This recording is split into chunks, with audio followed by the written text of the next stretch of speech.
SIR అంటే ఏంటి? ఇప్పుడది వార్తల్లో ఎందుకు నిలిచింది? ఒక్క నిమిషంలో తెలుసుకుందాం.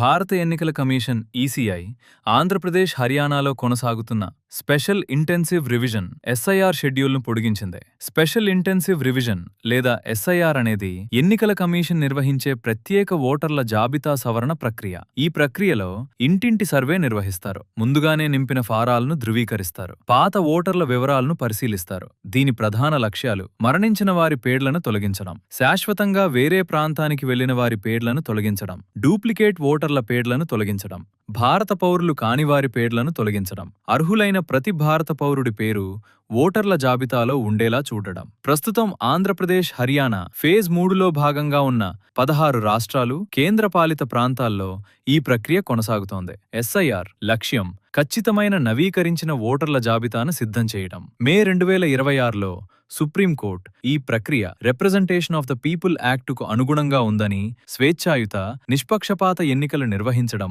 ఎన్నికల కమిషన్ రాజ్యాంగబద్ధ బాధ్యత అని పేర్కొంది. భారత రాజ్యాంగంలోని ఆర్టికల్ 324 ప్రకారం ఎన్నికలను నిర్వహించే బాధ్యత ఎన్నికల కమిషన్కు ఉంది.